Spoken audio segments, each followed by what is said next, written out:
सभी को प्रणाम। गुरुजी, हम लोग गणित की जो कक्षा कर रहे हैं उसमें आज हम पंचांग में एक बहुत महत्वपूर्ण चक्र दिया होता है जिसको कहते हैं अवकेहड़ा चक्र। उसको आज हम स्टडी करेंगे। ये अवकेहड़ा चक्र सभी पंचांगों में दिया होता है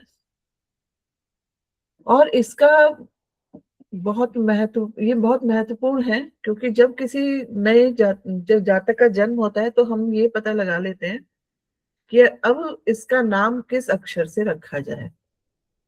तो सबसे पहला तो इसका यूज यही है कि नाम किस अक्षर से रखा जाए।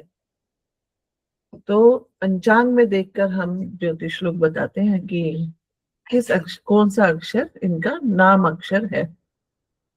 तो यहाँ पर अब हम एक एग्जाम्पल ले लेते हैं कि माना किसी जातक का जन्म अश्विनी नक्षत्र में हुआ हो और तीसरे चरण में हुआ हो।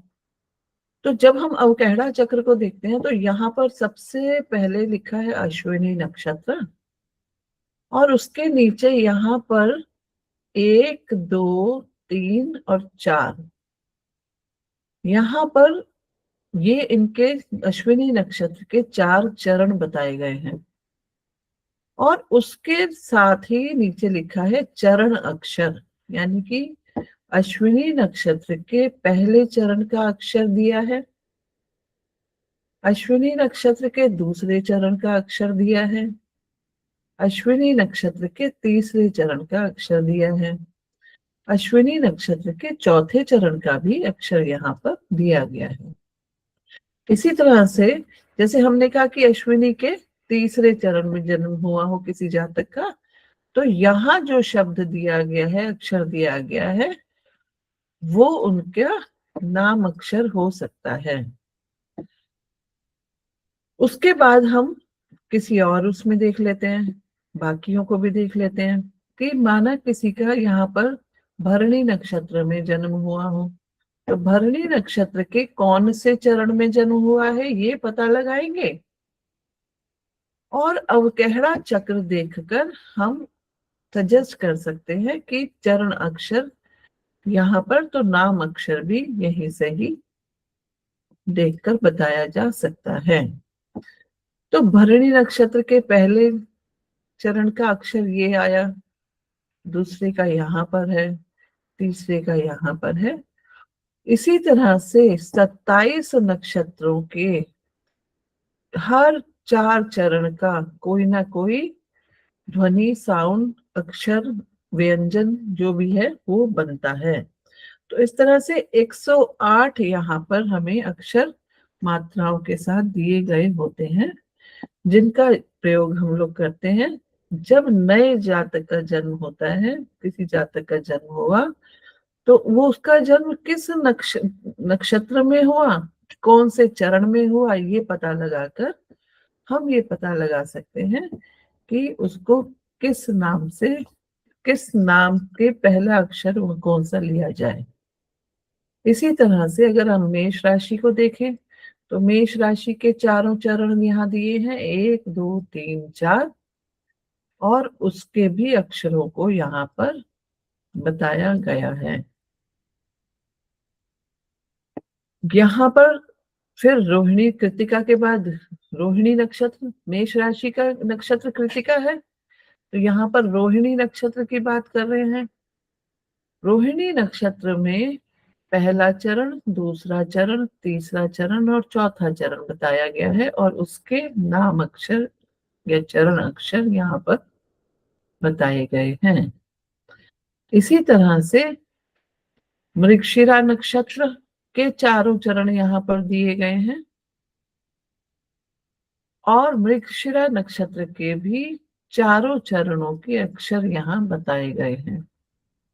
इसी तरह से इसी क्रम में सभी नक्षत्रों के नाम यहाँ मेंशन किए गए, जैसे अश्विनी, भरणी, कृतिका, रोहिणी, मृगशिरा, आद्रा, पुनर्वसु, पुष्य, आश्लेषा, मघा, पूर्व फाल्गुनी, उत्तर फाल्गुनी, हस्त, चित्रा, स्वाति, विशाखा, अनुराधा, ज्येष्ठा, मूला, पूर्वाषाढ़ा, उत्तराषाढ़ा, श्रवण, धनिष्ठा, शतभिषा, पूर्व भाद्रपदा, उत्तर भाद्रपदा, रेवती। एक और एग्जाम्पल देख लेते हैं। माना धनिष्ठा नक्षत्र में किसी जातक का जन्म हुआ हो, तो पहले चरण, दूसरा चरण, तीसरा चरण और चौथा चरण, और उसके साथ ही वहां उन चरणों के अक्षरों को भी लिखा गया है। तो फिर से बता रहे हैं यहाँ पर कि अगर किसी जातक के नाम का अक्षर, पहला अक्षर बताना हो तो अवकेहड़ा चक्र का प्रयोग किया जाता है। अवकेहड़ा चक्र का एक तो यूज ये हो गया कि नाम अक्षर निकालने में अवकेहड़ा चक्र का प्रयोग होता है। अब इस अवकेहड़ा चक्र में और भी बहुत सारी इंफॉर्मेशन यहाँ पर दी गई है। आइए हम इसको भी जानें। इसको थोड़ा सा मैं ये जो लिखा है इसको हटा देती हूँ।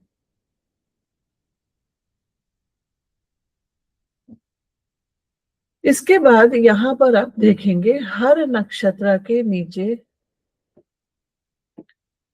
सबसे पहले लिखा है नाड़ी। जैसे अश्विनी नक्षत्र का नाड़ी है आद्य नाड़ी, भरणी नक्षत्र का नाड़ी है मध्या नाड़ी, कृतिका नक्षत्र का नाड़ी है अंत्या नाड़ी, रोहिणी नक्षत्र का नाड़ी है अंत्या, मार्गशीर्ष का है मध्या नाड़ी, आद्रा का अब यहाँ पे कह रहे हैं कि 3 ही नाड़ियां हैं। कौन कौन सी? आद्य नाड़ी, मध्य नाड़ी और अंत्या नाड़ी। इसी नाड़ी को हम यूज करते हैं जब विवाह मिलान किया जाता है, तो नाड़ी चक्र के आधार पर विवाह में गुण मिलान में इसको यूज किया जाता है। तो कौन कौन सी नाड़ियां हैं? आद्री नाड़ी, जिसे आद्या नाड़ी भी कहते हैं, मध्या नाड़ी और अंत्या नाड़ी। प्रत्येक नक्षत्र का एक पर्टिकुलर नाड़ी है।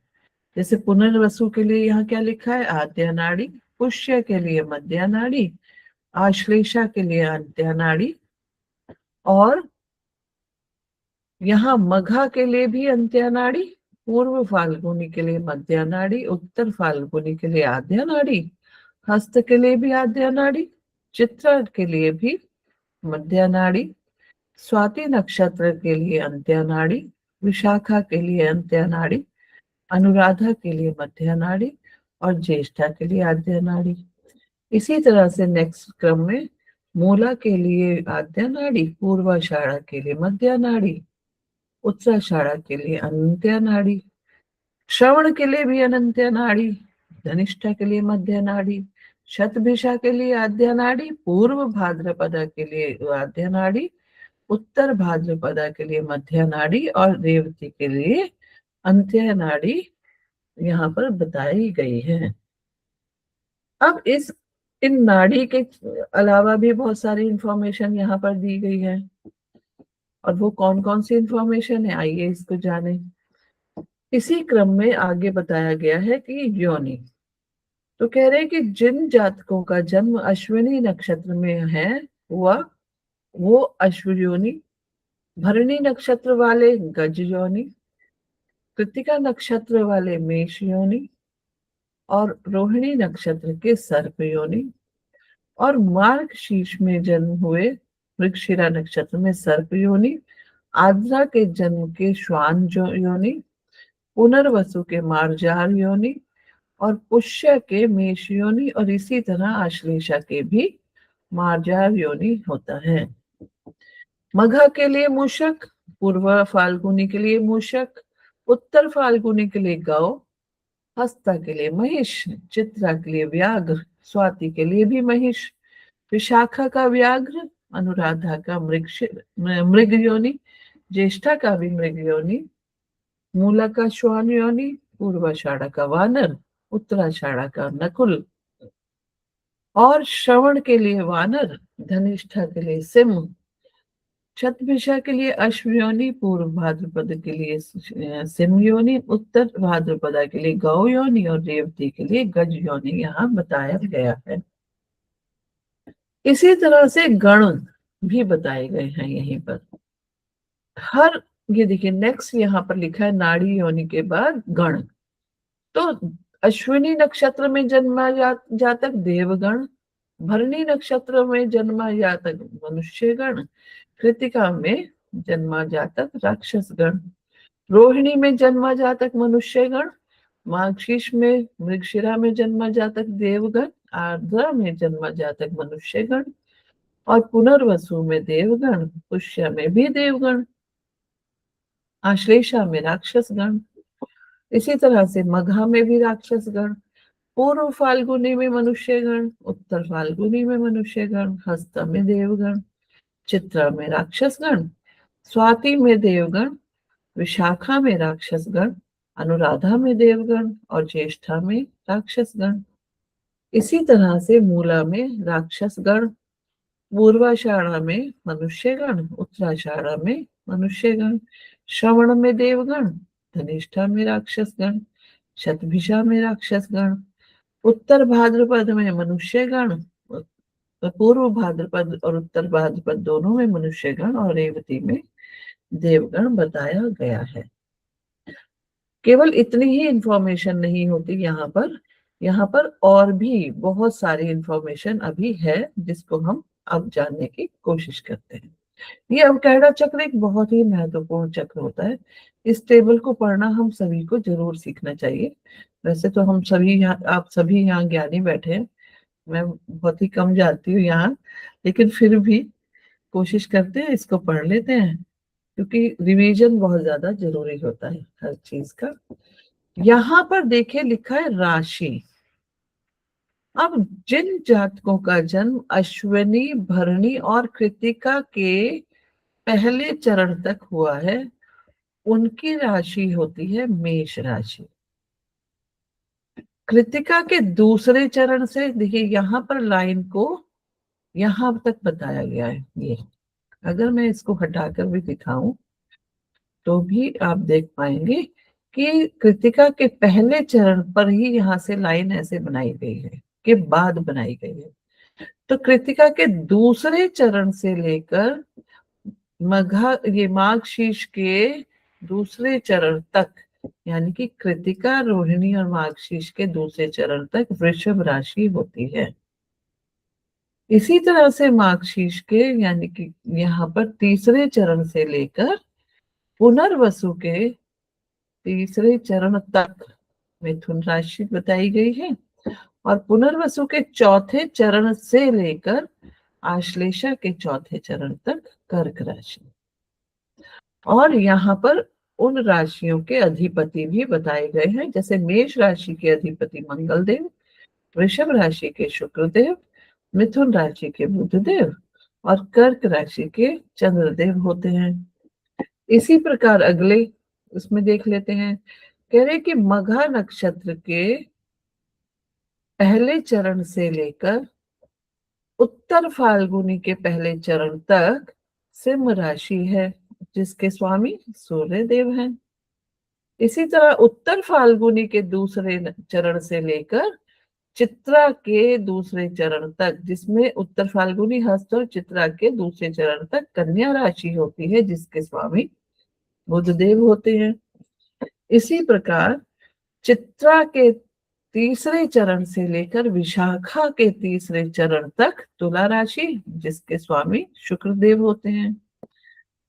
विशाखा के चौथे चरण से लेकर ज्येष्ठा के चौथे चरण तक वृश्चिक राशि जिसके स्वामी मंगल देव होते हैं। इसी तरह यहाँ पर मूला के पहले चरण से लेकर उत्तर फाल्गुनी के पहले चरण तक धनु राशि जिसके स्वामी गुरुदेव बृहस्पति और मैंने यहाँ फाल्गुनी बोल दिया, शायद ये उत्तराषाढ़ा लिखा है।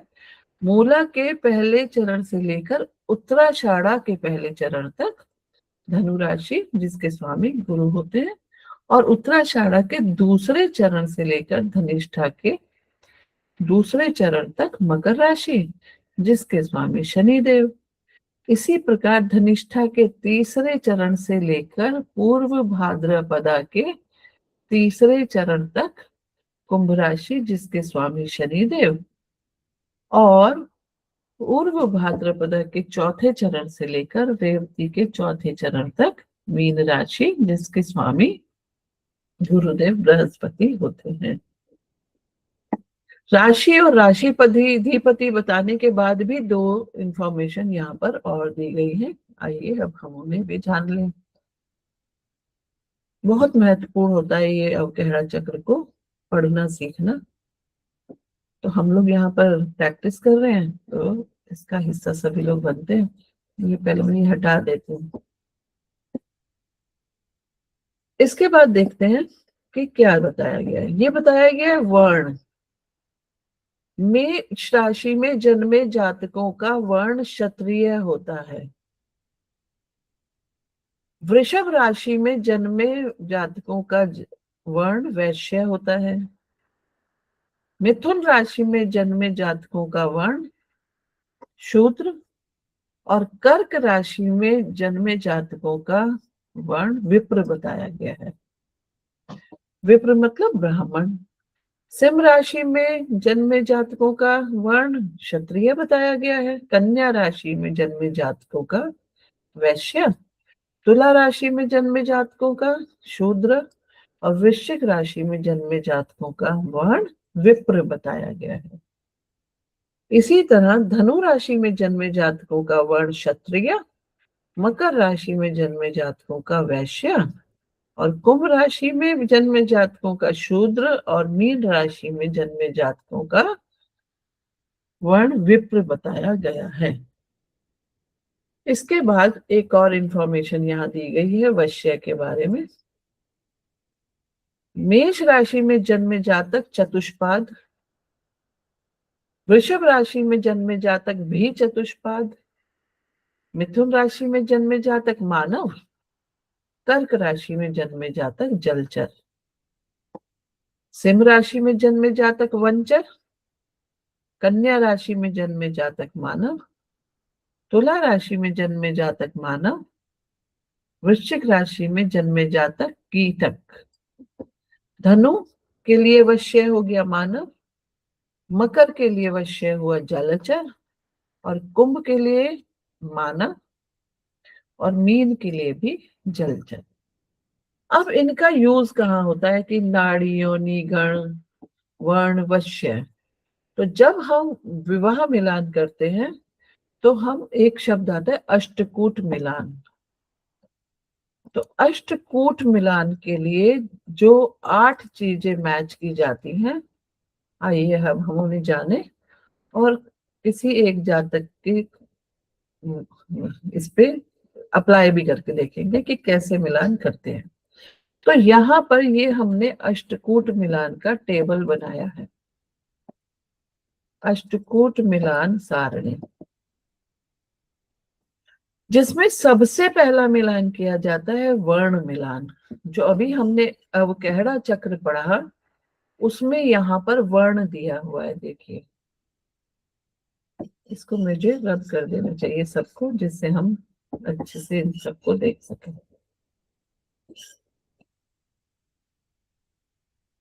हाँ जी, अब यहाँ पर हमने देखा वर्ण। तो कह रहे हैं कि अष्टकूट मिलान में सबसे पहले वर्ण मिलान कर लेना चाहिए। फिर दूसरे स्टेप में क्या करना चाहिए? वश्य मिलान करना चाहिए। वश्य मिलान के लिए भी हमने यहाँ पर देखा था, यहाँ लिखा है वश्य। फिर तीसरा मिलान करना चाहिए तारा, तारा मिलान करना चाहिए।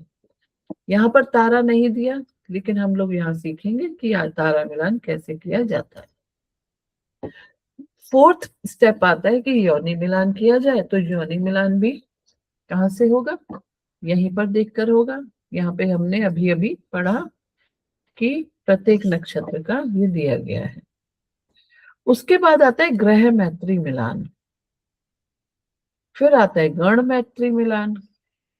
ग्रह मैत्री कि कौन सा ग्रह उनकी राशि का स्वामी है। इसी तरह से भकूट मिलान भी किया जाता है और उसके बाद किया जाता है नाड़ी मिलान। तो यहाँ हमने देखा कि 8 ऐसे पैरामीटर्स हैं जिन पर विवाह मिलान के लिए अष्टकूट मिलान किया जाता है। इस पूरे टेबल को कहते हैं अष्टकूट मिलान टेबल।